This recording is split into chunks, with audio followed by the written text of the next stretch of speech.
Hello, everyone. It is January 12th, 2026. The 2026 Budget and Appropriations hearing is hereby called to order. Could we have a roll call, please? Yes. Commissioner Duffy. Present. Commissioner Adrianopoli. Here. Commissioner Goebel. Here. Commissioner Clark. Here. Commissioner Murdoch. Here. Commissioner Frazier. Here. Commissioner Leahy. Here. It is 7:32 p.m. and the public hearing is open for comments on the combined annual budget and appropriation of funds from the Wilmette Park District, Cook County, Illinois, for the fiscal year beginning on the first day of January 2026 and ending on the 31st day of December 2026. Notice of this public hearing was published on the Park District website and in the Chicago Tribune newspaper. A link to the annual budget and appropriation of funds ordinance has also been published on the Park District website and available for public inspection at the administration offices here at Wilmette Park District, 1200 Wilmette Avenue, Wilmette, Illinois, since December 8th, 2025.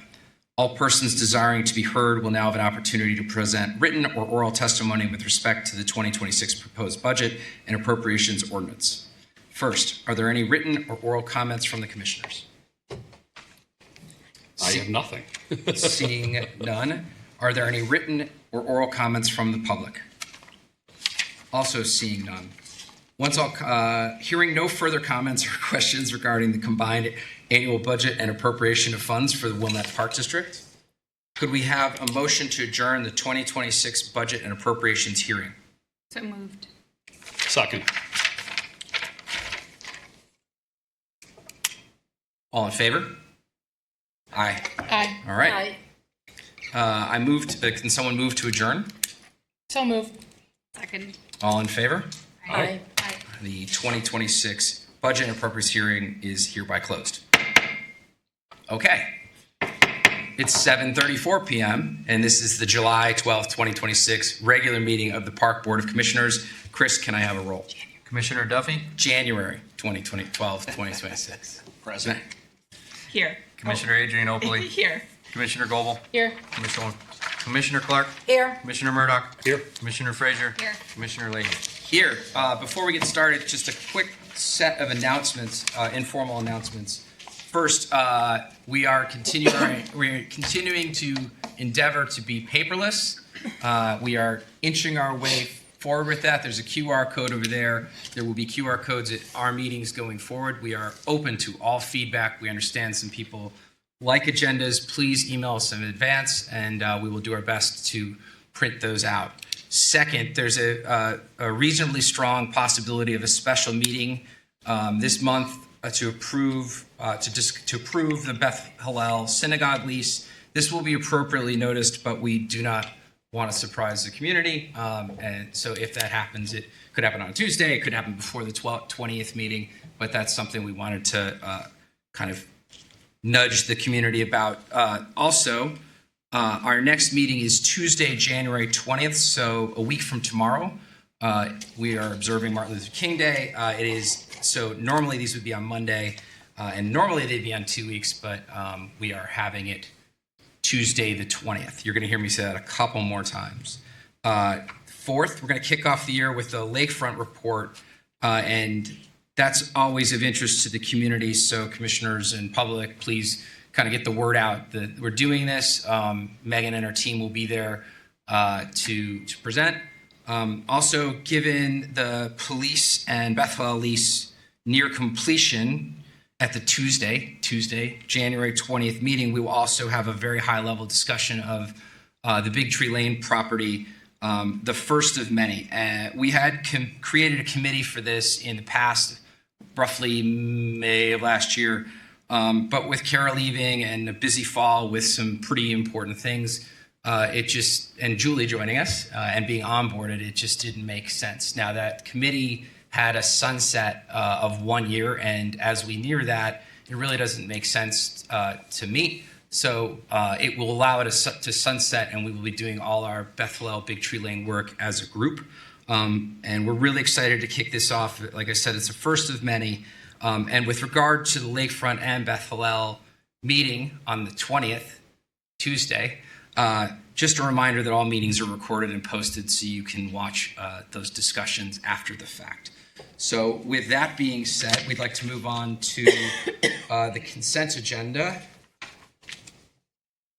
someone want to make a motion? Move to approve the consent agenda of the January 12th, 2026 regular meeting of the Board of Park Commissioners, a copy of which is to be attached to and become a permanent part of the minutes of this meeting. Is there a second? Second. Chris? Commissioner Duffy, Yes. Commissioner Adrianopoli, Yes. Commissioner Goebel, Yes. Commissioner Clark, Yes. Commissioner Murdoch, Yes. Commissioner Frazier, Yes. Commissioner Leahy. Yes. Motion approved. Thank you. Moving on, communications and correspondence. Is there any additional communications or correspondence not in the packet? Seeing none. Rich, it's your turn. It's the public comment recognition of visitors. Our public comment policy is at the beginning of your packet. If you have any questions, obviously let us know. Rich, you're familiar with this, so I'll just let you go. Yes, my name is Rich DeLeo. I live at 617 Green Bay Road. Been a resident for 22 years in the village of Wilmette. I want to thank everybody here tonight, village and all the commissioners for their hard work to make this community a better place, provide a lot of options for everybody in the community. Park District has been an important part of our lives as a family. My sons and my wife participate in a lot of the activities and facilities in the village.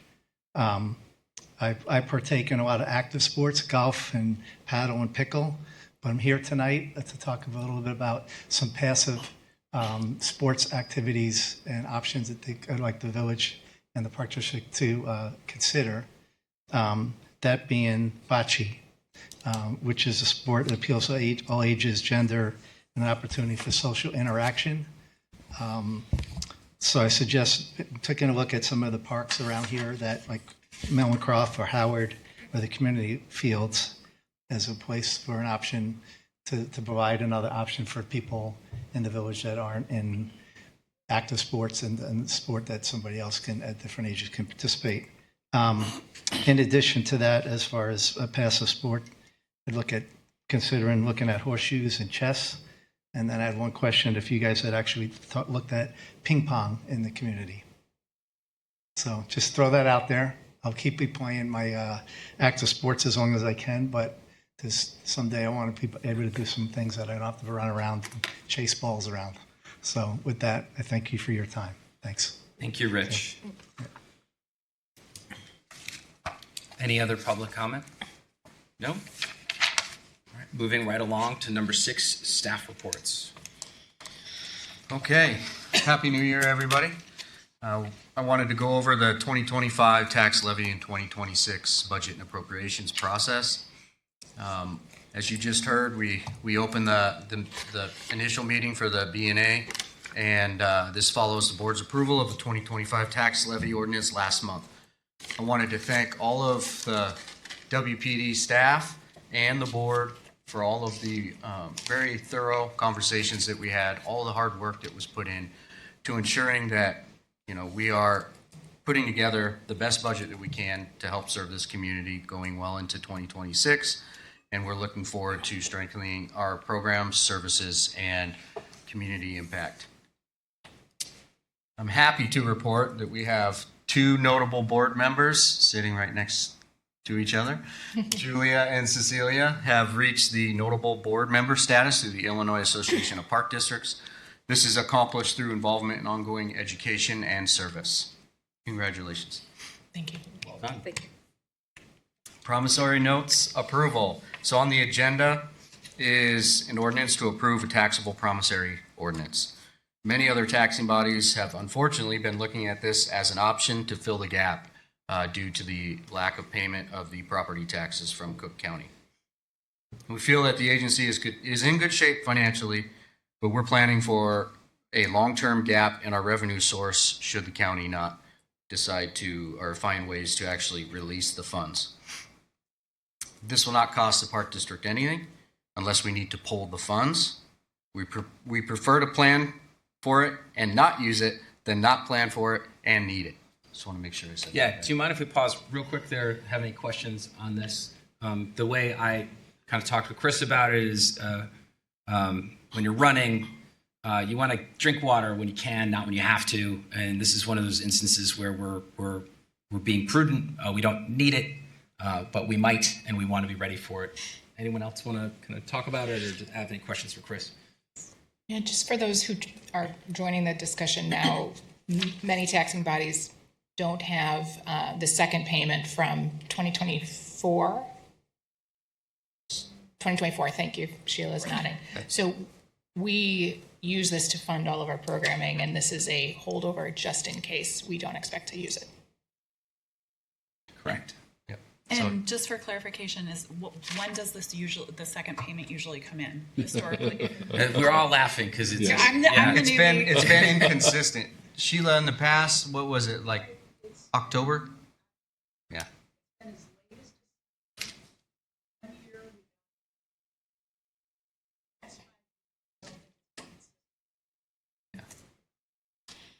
I believe If we they also, get their bills out on time, Yeah. and it's supposed to be August, I believe. Right, But exactly. the county hasn't been able to Right. execute on that consistently. Yeah.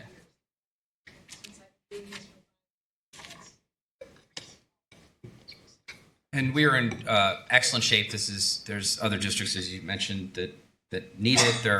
That are getting money right now. We did receive an email from Scott Britton, Cook County Commissioner, informing us of a disbursement of 1/3 of it, and that they're working on it. So it's a prudent thing to do. I'm glad we're doing it. Well, that's basically it. Yeah, we're tracking cash flow. Sheila sends an update once a week. If not, she checks it every day. But even though we have good reserves in the bank, this is just something that, should this become a problem, not only with the rest of last year's payment, which is for the 2024 taxes we receive in 2025, and should they have problems with the first installment. So, Yeah, historically, it's the second installment there are issues with. The first installment, I think, has been pretty consistent, right, Sheila? So, and, obviously, I don't love doing this, but I thought, Patrick, your analogy was excellent, that drink when you should as opposed to when you need to. And, maybe this gives us an opportunity to review our reserve policy. I know something we've been talking about off and on. So, all good.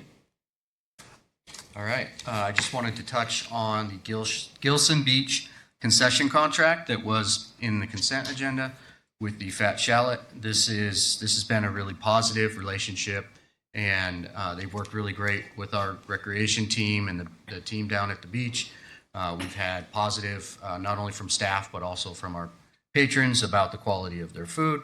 So we're excited to extend that. We have worked with them on an increased fee, and we'll have CPI increases for years 2 and year 3 should we continue to extend that. What I'm super excited to talk about, which is safety, I just wanted to kind of give a shout out to the HR team and risk management team. We have, through our risk management agency, they conduct a risk management review, and this review is incredibly thorough, and it touches on everything we do, our policies, our practices, everything down to our IT team, who likes to send us fake phishing emails to keep I'm us top 10, by the way. to keep us all vigilant. But all of that is really important because mitigating risk is one of the most important things we can do as an agency. And so to score a 94% on that at the top echelon of some of their reviewers, we already have goals to hit 100 next time. But 94 is a phenomenal score, and it just shows that safety is a critical priority for this agency and that our team is doing a great job to ensure that's the case. Lastly, I wanted to touch on, we received a couple end-of-year donations for the district, which was very well received. Those were routed to the foundation for processing, and one of those donations was in support for the Wallace Bowl. The other one was directed towards sustainability throughout the district. And that concludes my report. Excellent. Parks and Planning. Superintendent Wallace. Good evening. Just going to go over the projects that we've got going real quick. The Gilson and Langdon project are still progressing. The engineering firms are still finalizing closeout documents, working with the village, MWRD permit processes, so those are on track. The Hibbard construction project, substantial completion has been completed for the construction portion. In late spring of this year, the vendor will do the punch list items and then remove and replace the ECC playground surface that needs to be repaired. The CRC reconstruction, This project is moving along very well. The contractor has been patching, painting, preparing walls, doing flooring on the first and second floors. There's been substantial work there in the office spaces upstairs, so our staff is working along with the contractor to keep that project moving, which we're tracking on target to hit that March 1st completion, substantial completion date. The CRC solar project, the panels are fully operational. We're just waiting for system access from the contractor, which should be soon. In the Parks Division, over the past month, we got hit really hard with snow and ice in the beginning of the month. Our crews responded and across the district, and we've been working to continuously cross-train with staff to strengthen our consistency and coverage throughout the district. Crews also kept up with core maintenance and tree trimming for the winter, playground repairs, cleanup efforts, and participated in some tree trimming or tree pruning training. In addition, staff also installed our memorial benches. We also placed informational signage associated with the OSLOD grant and completed maintenance and cleanup at Cape Park. I also want to take the opportunity to recognize somebody.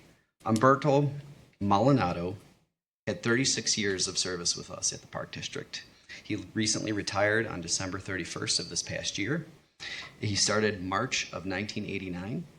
He started off as a part-time worker and worked his way up to the assistant parks foreperson and eventually the parks foreperson. He always has gone above and beyond to ensure we were giving the community the very best. And I want to extend gratitude from the Park District to him for his service. And we wish him well in his retirement. And I know he wanted to kind of keep it private, but the board sent him a letter of recognition recently. So congratulations, Umberto. If you're watching, I know you are. Thank you, Umberto. So in the Building Services Department, staff has continued progressing multiple facilities. We've got a lot of projects going. Specifically, we spent a significant amount of time at the CRC. Our staff has been coming in and doing patching, painting, keeping ahead of the contractors to keep them going. They've also been installing the cabinets in the facilities to get them up and operational. Additionally, we've done some renovations at Malincrot. We replaced the flooring, did some LED light upgrades over there, replaced HVAC units in the pool, completed flooring repairs at Lakeview, and continued with our annual fire inspections district-wide. And with that, I'll take any questions. Just a quick one. You said with the solar, we're waiting for system access. What's the significance of that? It's just for staff. We get... Go ahead.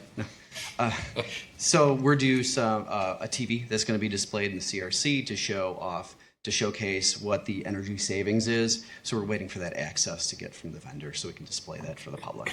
But we're getting the.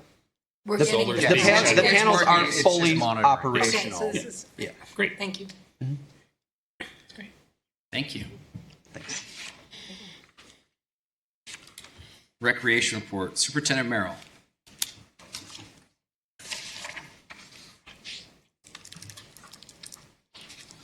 Hello. Seems December catches us by surprise. Like say after Thanksgiving, you think hey, it's December, and then you scramble around. We all scramble around to get ready for the holidays, and then you get surprised that it's the end of the year and it's all over, and the month goes by just that fast. But within that month, we managed to cram a lot of things in. We wrapped up our Fall 2 programming. We had a successful winter programming session, and I'm sure you've all paid attention. We had tons of awesome holiday activities and events, and we were fortunate again this year to partner with Santa on quite a few things. And so that was a really cool thing.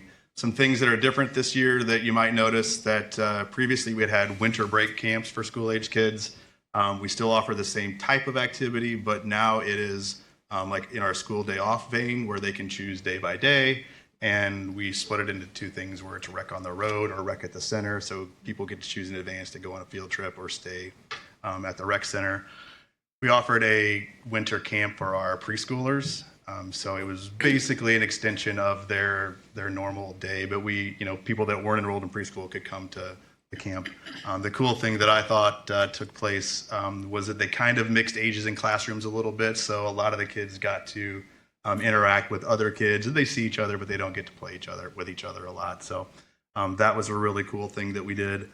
And then finally, aside from all the other programming that we did, we added a New Year's Eve skate this year, which was a huge hit.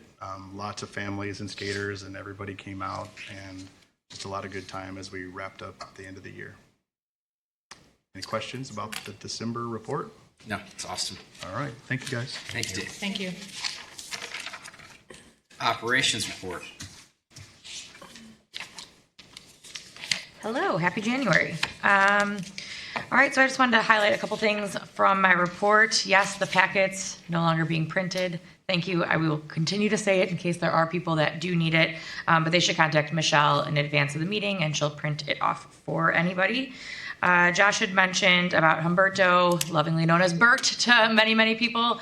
Bert was here for 36 years, so his position is open and is posted. And we also have a building services 4-person position posted on our website. So 2 full-time positions that we're excited to see what somebody new and new thoughts can bring to the district. Other than that, summer positions have also been posted. So for anybody out there who's looking for a summer job in any of our areas, all those positions are up. We will have 3 on-site job fairs at our facilities in addition to the ones that we go to at other high schools or other neighboring communities. So they'll be on February 21st, March 11th, and April 8th. So those are always a great way to ask questions, get people out, understanding what all different types of jobs we have. I think some people just think a lifeguard for the summer, but there's a lot of different things you can do at the Park District. I'll just touch again for what Chris said regarding the IRMA report, the review that the HR team did. Carol Heafy is our HR and risk manager, and Paulette Villagran is our HR and risk specialist.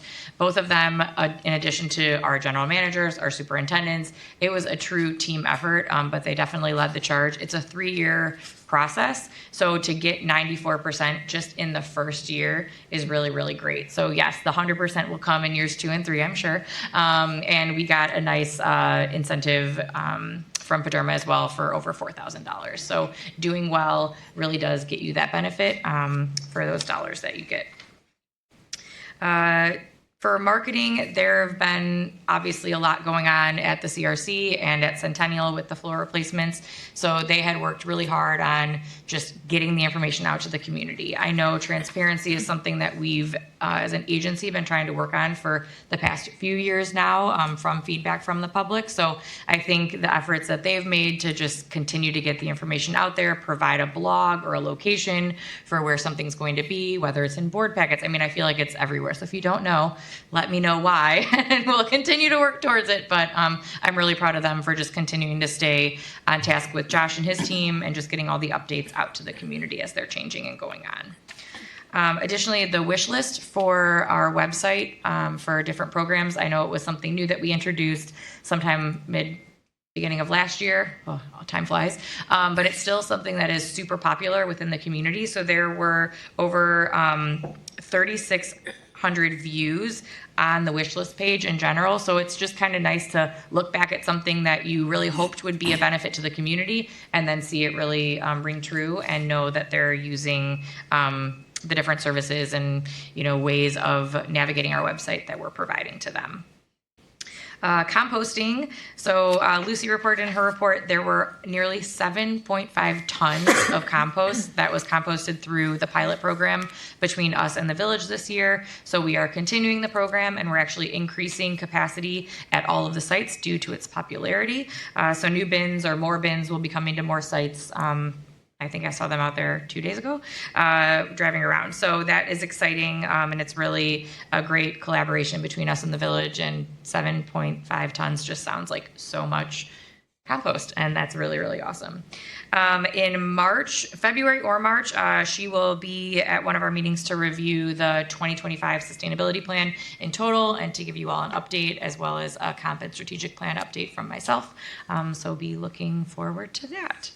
And I think that's all I have, unless there's any questions. I had a quick question about registration. Yeah. We didn't hear any feedback. I think that we're proceeding. Feedback is great because right. that means things went smoothly. Right, and it's great to see the wish list. That 3,600 with 900 users means people are really using it. It's wonderful that we've kind of found a new status quo for registration. So. Yeah, and I think even when we did our user group like survey and we brought people in to do focus groups, there weren't that many people necessarily, but we've gotten feedback from many of you as well and people internally that use the site. And it's it's super interesting still to me, the way people navigate things differently. I am a huge user of the flipbook, and I know one of my coworkers likes the program pages, and it's like we are very alike in very many other ways, but this is one thing that we're polar opposite on, and a lot of the numbers show you the amount of people that go to all the different avenues, so it's pretty neat. Cool.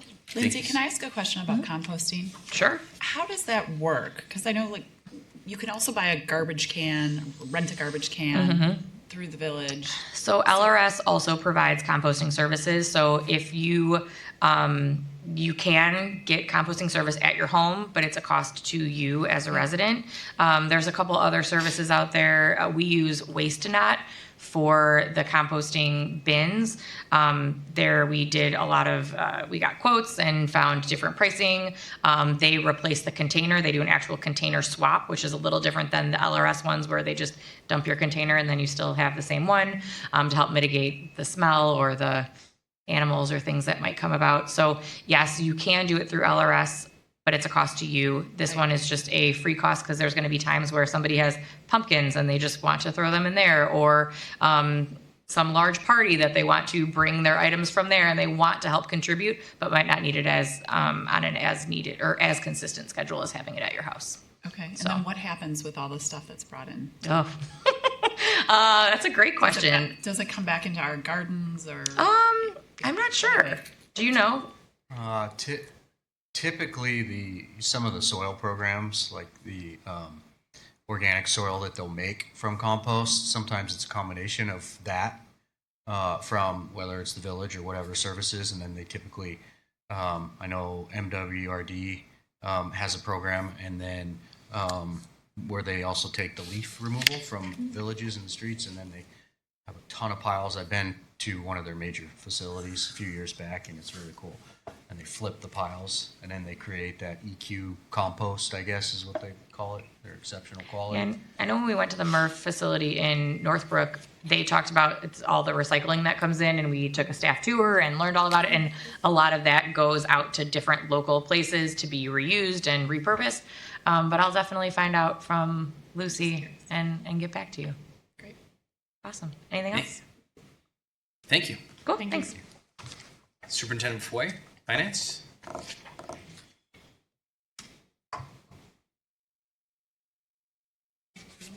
everyone. Happy New Year. Happy New Year. So through November, I don't see anything that would indicate that we're not going to hit the numbers that we have for projection. I think we're projecting a loss of pretty close to 3.9 million something. I don't have it in front of me. We're closing December now. The auditors were in for an internal controls review. They do that before they come in for the audit. That will start March 2nd.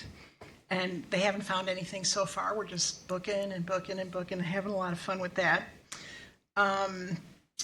The capital, report is attached, was part of the package. So where we think we're going to wind up for all of those projects, you have reflected there.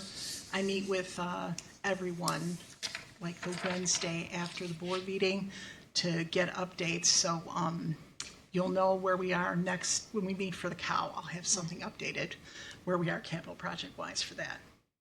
Okay, that's the financials. Does anybody have any questions on that? We're going to put the K's next to the... You know what? I don't know. My K must be broken. I'm just saying there must be something up there. Just letting you know. Yeah. Something notable for the community district has gone cashless.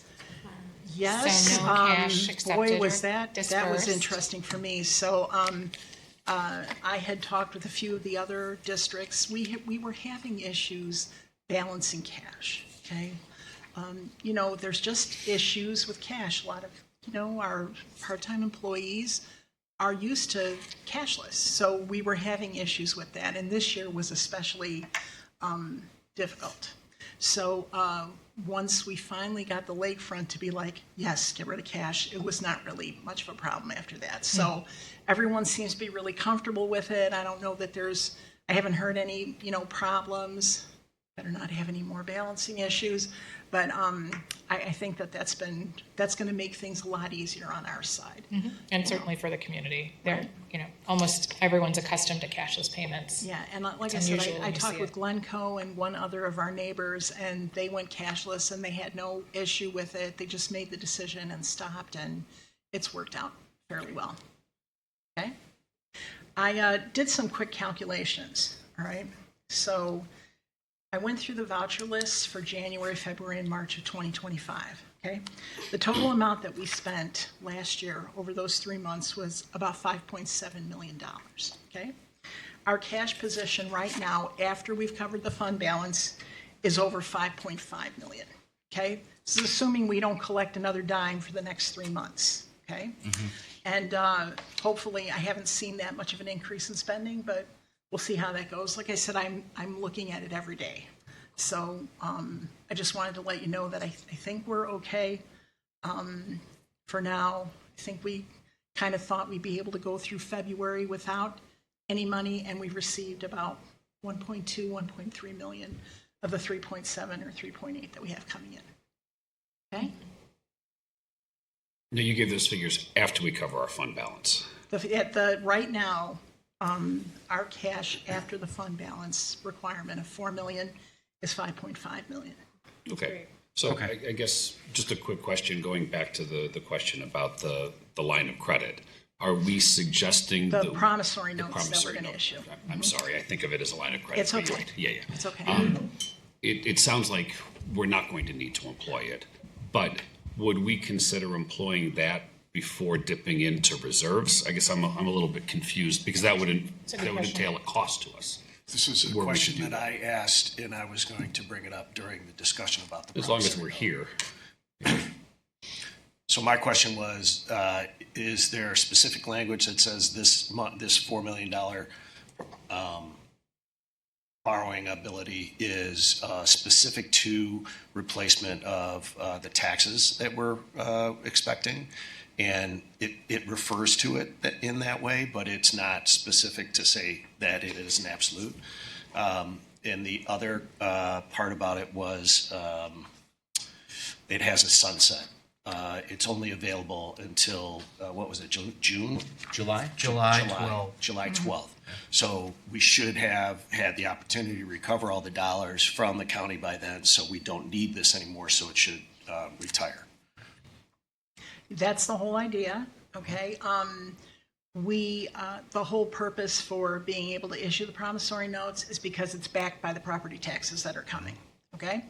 And once we receive payment for the property taxes, we would pay off the notes. It would be like that close to it happening. It's not like I would take the money and then keep it till July and then pay it back. Like it was just something to tide us over till we received the property taxes.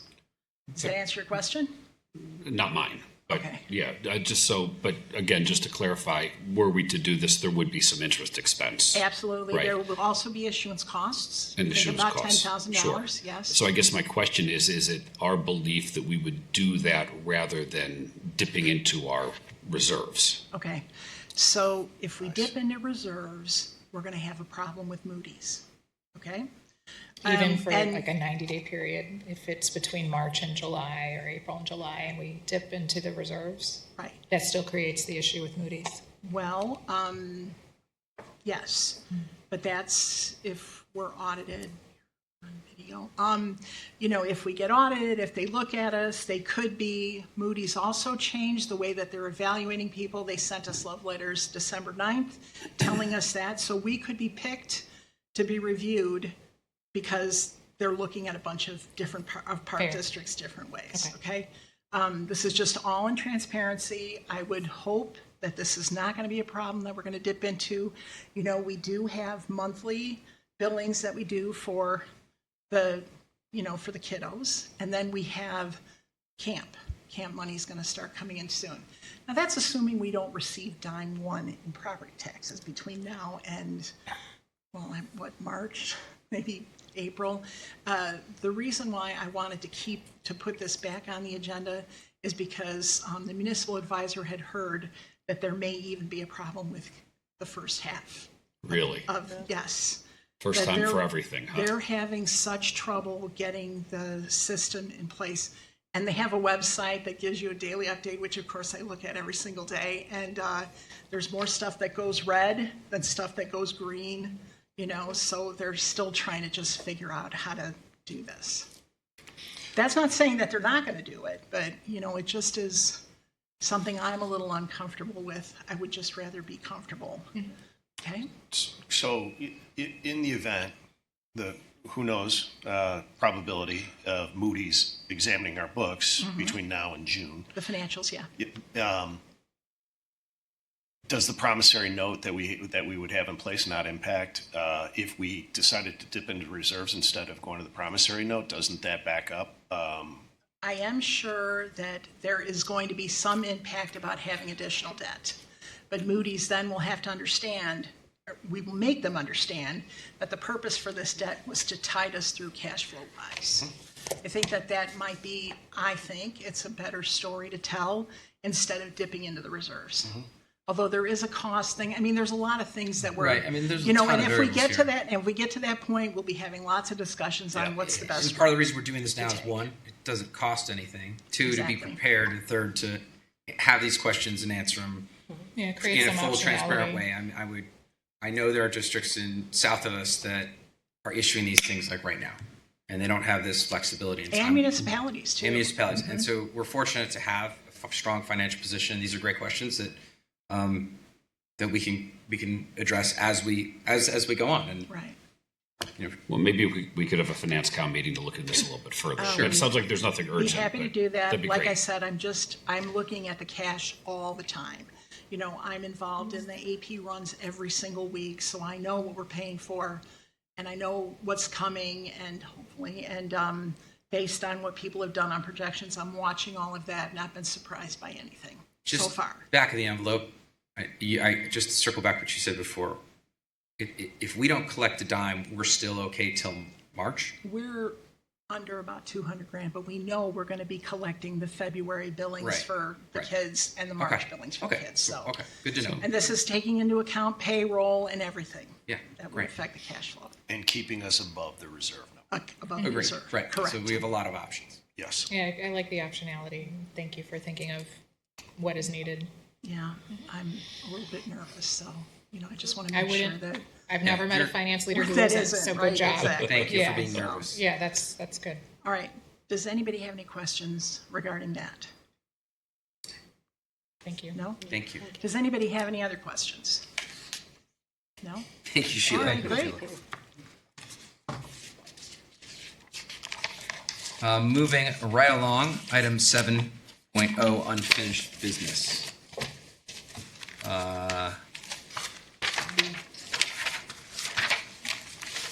Consideration of budget and appropriations ordinance 26-0-1. Chris? All right, so we've talked a little bit about this, so this is not, this is the budget and appropriation, sorry, I'm off one. We're on our budget and appropriation ordinance. We have to file that, as Patrick said earlier, within 30 days of its approval. As mentioned, the public hearing is required as part of this process. The notice was published December 25th in the Wilmette Life, and the hearing took place tonight before the meeting. And let's see. So the B&A, just for those in the audience and those that don't know how the budget and appropriation ordinance has two different columns.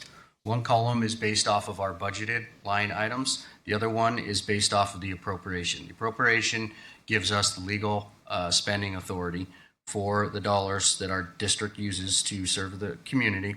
And so on the appropriation, we have a 15% increase to our budgeted lines for all budgets except, or for all funds except the capital fund, which we have a 25% number appropriated. And the reason that districts do that is because costs can change, costs can fluctuate, and our goal at the end of the day is to stick to our budgeted amounts, but the appropriations are in place to allow the district to continue to operate without having to file a budget amendment.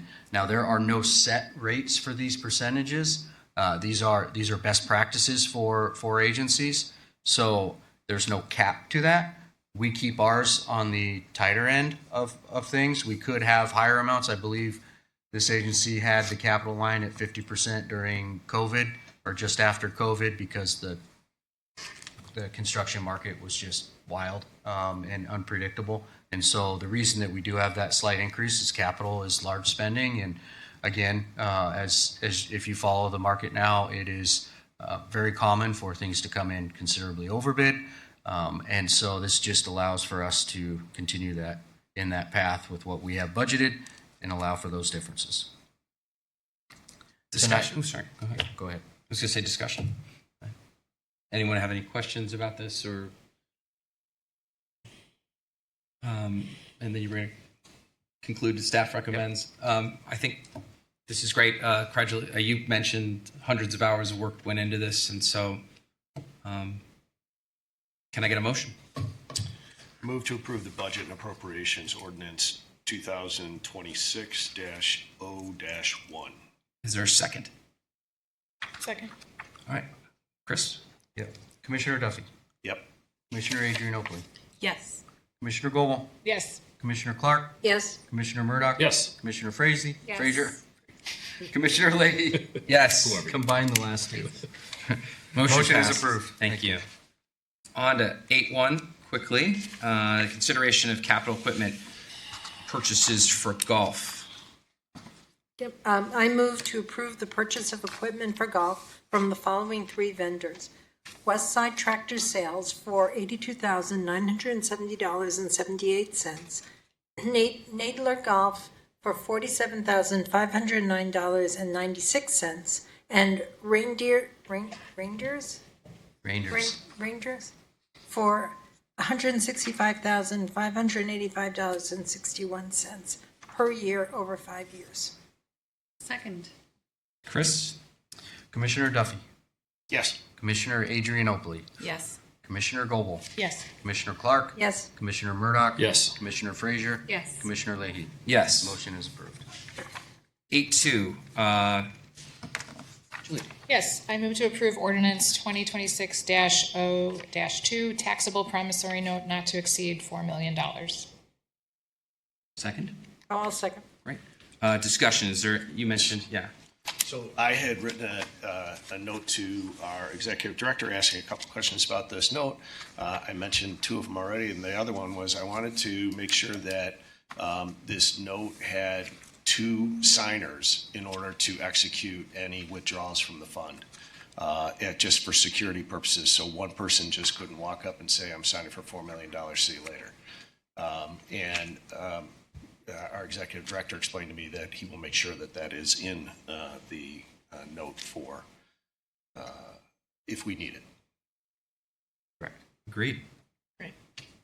Yeah, I'm struggling with this a little bit. I appreciate, Patrick, the way that you described, and I certainly agree, better to be prepared than not prepared. But I would like to understand a little bit more about the impact of drawing these funds down as opposed to using some of our reserves. I mean, our reserves are there for a reason, obviously. I think I will go ahead and support it because I think we should be unanimous in this, but I would like to have some more conversations about it. I'd like to understand more about the pros and cons of the two different alternatives. Maybe we can get somebody from Moody's in here to talk with us a little bit. I'm not really sure. But I'm not sure if we want to alert them either. So I'm not sure that's the right strategy. But I would just like to understand a little bit more before we actually draw this down. And it sounds like there's an excellent possibility we won't need to this cycle, but may happen in the not too distant future. So hopefully we've got a little bit of time with this. So I'm struggling with it a little bit, but I think I will support it. Is there anything that would prevent us from both, let's say we're in a pinch and we have this, to first draw this down and then eventually use reserves? So have them both. Obviously, there's a cost of having it, but to me, we can answer this question and it's another part of the conversation later, but the optionality of it, do it when you can, not when you have to, works for me, especially in a case when we have multiple districts around us struggling, and we're in a position to be able to prepare. So, I like the optionality too. That's why I'm supporting Yeah, it, I but I'd agree. like to understand Sure. before we actually draw we it. will endeavor to do so probably at a FinCon. I'll talk with Commissioner Goebel about Yeah, when we can do that. you know, I think we have full confidence that if at any moment this approaches a reality, there will be discussion. And so I'm fully comfortable with giving us the option to do if so, because I know if so ever arrives, you'll come to us and discuss it. So I see no issue with proceeding because there are still a few more steps before you'd ever proceed. All right. That being the case, roll call, please. Commissioner Duffy, Yes. Commissioner Adrianople, Yes. Commissioner Goebel, Yes. Commissioner Clark, Yes. Commissioner Murdoch, Yes. Commissioner Frazier, Yes. Commissioner Lady. Yes. Motion is approved. 9-0. Adjournment to closed session. Mike, you've got the long one. Yes, I do. I move to adjourn to closed session for the discussion of the appointment, employment, compensation, discipline, performance, or dismissal of a specific employee of the district, including hearing testimony on a complaint lodged against an employee of the district or against legal counsel to determine its validity in accordance with Section 2(c)(1) of the Open Meetings Act, and for the review of minutes of prior meetings lawfully closed under the Open Meetings Act for the purpose of review, approval, or release of such minutes in accordance with Section 2(c)(21) of the Open Meetings Act. Second. All in favor, say aye. Aye. Got a motion to adjourn? So moved. All right. We are now in closed session.